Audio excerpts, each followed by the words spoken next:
Hello students, आज जो हम स्टार्ट करते हैं कुछ ऑब्जेक्टिव क्वेश्चन। करीब मैं 300 ऑब्जेक्टिव क्वेश्चंस कराऊंगा आपको इलेक्ट्रोमैग्नेटिक थ्योरी के, जैसे कि आप सारे के सारे क्वेश्चन जो भी एग्ज़ाम में होंगे वो कर पाएँ। ठीक है, तो आज हम बात करते हैं, पहले क्वेश्चन से स्टार्ट करते हैं। पहला क्वेश्चन इसमें दिया है आपका, इन फिगर एक्स वाई, ये दिया है कि एक एक्स वाई जो है हमारा, वो एक्स वाई क्या है, एक इनफाइनाइट लाइन चार्ज डिस्ट्रीब्यूशन है ये एक्स वाई। ठीक है, और यहाँ से पॉइंट ए डिस्टेंस पे पॉइंट पी है और यहीं से ए डिस्टेंस पे पॉइंट क्यू होगा। ठीक है, तो इसमें पूछा है ratio of electric field at point P और क्यू। पी और क्यू पे इलेक्ट्रिक फील्ड इंटेंसिटी दोनों पे निकालनी है हमें। उसके बाद हमें बताना है कि इसका रेशियो क्या होगा। तो देखो, लाइन चार्ज डिस्ट्रीब्यूशन की वजह से इलेक्ट्रिक फील्ड क्या होती है किसी भी पॉइंट पे, ये होती है 1/4 पाई एप्सिलॉन 0 और 2 लैम्डा वाई ए। लाइन चार्ज डिस्ट्रीब्यूशन में लैम्डा वाई ए होता है, 2 लैम्डा वाई ए। चाहे वो पॉइंट पी पे निकालें हम, चाहे वो पॉइंट क्यू पे निकालें। यहाँ पे ये 2a लिखा है, वो आपको कंफ्यूज करने पे के लिए बताया गया है, लेकिन ये वाली डिस्टेंस ये आपका इक्वल होगा। अगर इसी चीज़ को हम इस तरीके से कर लें, ये वायर है, यहाँ पे पॉइंट पी है या यहाँ पे पॉइंट क्यू है, इनके बीच का डिस्टेंस 2 है, उससे हमें क्या लेना देना है, उससे हमें कोई लेना देना नहीं। सिर्फ हमें यहाँ देखना है यहाँ से इस वायर से इसकी कितना डिस्टेंस है पॉइंट पी और क्यू का। तो हमारा जो इलेक्ट्रिक फील्ड होता है वो क्या होता है, हमने बताया है, आप नोट डाउन कर लीजिए इसे, 4 पाई एप्सिलॉन 0 और 2 लैम्डा बाई ए। ठीक है, और दोनों बार E1/E2 सेम होगा, तो सेम होगा, इससे आपका एक एक्सप्रेशन से दूसरा एक्सप्रेशन कैंसिल आउट हो जाएगा, तो पहला आंसर है 1.1। तो आपका इस तरीके से ये लाइन चार्ज डिस्ट्रीब्यूशन हो गया। अब बात करते हैं कि electric field at A centre of uniform charge conductor. तो इलेक्ट्रिक फील्ड देखो, यूनिफॉर्म चार्ज कंडक्टर होता है। यूनिफॉर्म चार्ज कंडक्टर जो होगा हमारा इक्विपोटेंशियल सरफेस हो जाता है, और इक्विपोटेंशियल जो सरफेस होगा तो वो क्या होता है आपका इक्वी सरफेस पोटेंशियल, आपका जो भी होगा उसमें क्या होता है आपका E0 होगा। E0 होता है, वहाँ से E=-dV/dr होता है। वहाँ से अगर B कोई पूछे तो B आपके लिए कांस्टेंट होगा। ठीक है, इक्विपोटेंशियल सरफेस है। तो ये आप याद रखिएगा। दूसरा याद रखिएगा, charge inside, electric field inside a conductor, inside conductor के अंदर क्या होता है, इनसाइड ए कंडक्टर, वो भी आपका 0 होता है। ठीक है, ये चीज़ें आपको याद रखनी है। अगला जो क्वेश्चन है, when A negative charge is placed at A centre of sphere the direction of electric field. देखिए, अगर नेगेटिव चार्ज पॉजिटिव चार्ज रखा जाए तो जो आपका जो होता है इलेक्ट्रिक लाइंस इस तरीके से बाहर की ओर दिखाई देती है, लेकिन अगर नेगेटिव चार्ज रखा जाए तो यही चीज़ क्या हो जाती है, अंदर हो जाती है आपका। तो ये रेडियली इनवार्ड वाला आंसर आपका ठीक है। अगला है कि Gaussian surface needed to determine the electric field due to a charge distribution. तो ये आप याद रखिए, सिमेट्रिकल होना चाहिए, symmetrical close surface which such that the intensity of electric field is normal component which is either 0 or has single constant value at a point r। ठीक है, उसके बाद अगला है the electric field inside a conducting material. तो हमने बताया था कि कंडक्टर के इनसाइड क्या होती है, इलेक्ट्रिक फील्ड 0 होती है, यहाँ पे ही पूछ लिया गया है। अगला है कि differential form of Gauss line CGS form.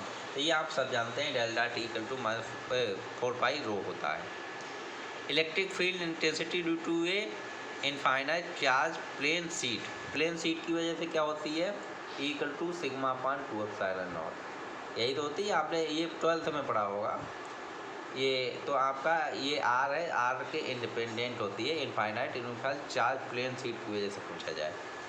अगला है कि आपका the Poisson equation in CGS Gaussian system. तो CGS गॉसियन सिस्टम में क्या होता है, पॉइजन इक्वेशन होती है ∇2B -4 pi row.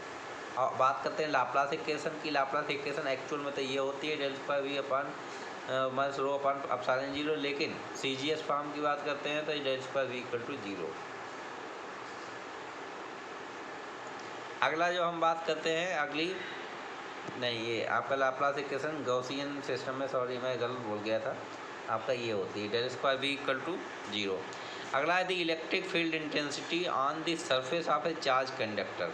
Electric field intensity on a surface of charge conductor, ये आपकी बाउंड्री कंडीशन पे बेस्ड क्वेश्चन है। तो बाउंड्री कंडीशन पे बेस्ड क्वेश्चन है, तो इसमें देखिए जो बाउंड्री कंडीशन हमारी एक होती है, उसमें ये होता है कि जो इलेक्ट्रिक फील्ड इंटेंसिटी जो होती है वो हमेशा नॉर्मल होती है, नॉर्मल टू दी सरफेस होती है। तो ये नॉर्मल टू दी सरफेस, ठीक है। और मैं आपको कुछ बाउंड्री कंडीशंस जो हैं मैं आपको वो बता दे रहा हूँ, क्योंकि बाउंड्री कंडीशन बहुत ज़्यादा इंपॉर्टेंट टॉपिक है। तो बाउंड्री कंडीशन क्या होती है, देखो पहला जो बाउंड्री कंडीशन है, पहला होता है आपका normal component of displacement is not continuous. Normal component जो होता है डिस्प्लेसमेंट वेक्टर का, ये कंटिन्यूअस नहीं होता है, नॉट कॉन्टिन्यूअस, ठीक है। पहला पॉइंट ये नोट डाउन कर लीजिए, इसे बहुत ध्यान से सुनिएगा। दूसरा पॉइंट है कि normal component of B is continuous, यानी कि नॉर्मल कंपोनेंट जो बी होता है मैग्नेटिक फील्ड का नॉर्मल कंपोनेंट, ये क्या होता है, ये कंटिन्यूअस होता है। यानी कि डी का नॉर्मल कंपोनेंट कंटिन्यूअस नहीं था, बी का नॉर्मल कंपोनेंट कंटिन्यूअस है। अगला है कि टेंजेंट कंपोनेंट ऑफ ई का टेंजेंट कंपोनेंट होगा वो होगा आपका कंटिन्यूअस, और एच का जो टेंजेंट कंपोनेंट होगा वो कंटिन्यूअस नहीं होगा।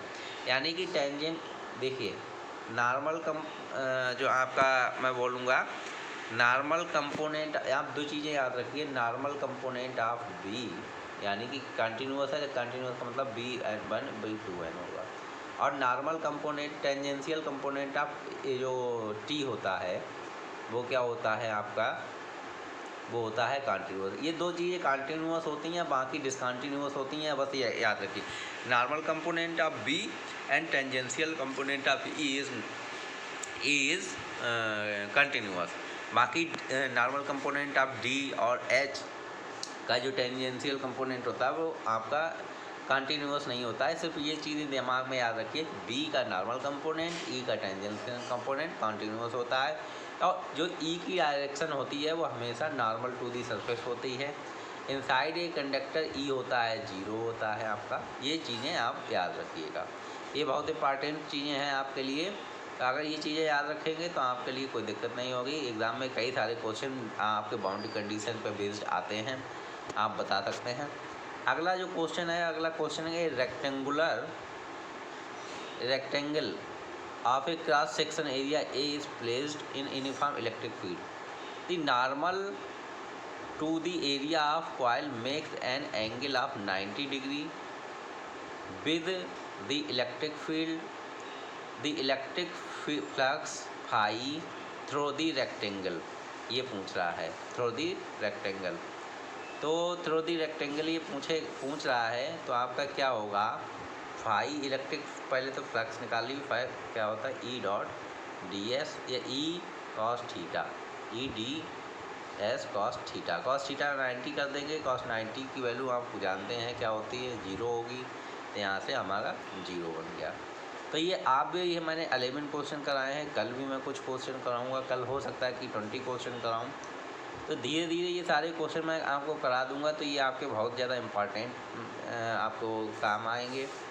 और मुझे लगता है कि 300 क्वेश्चन जब मैं करा दूंगा तो आपके अंदर दिमाग में सारा सब कुछ बैठ जाएगा, फिर आप शायद नहीं वो कर पाएंगे, सारा क्वेश्चन कर लिया करेंगे, ठीक है। तो ये कुछ क्वेश्चन थे, आई होप आपको वीडियो अच्छा लगा होगा। अच्छा लगा हो तो आप ज़्यादा से ज़्यादा इसे शेयर करिए। आज के लिए इतना ही, धन्यवाद।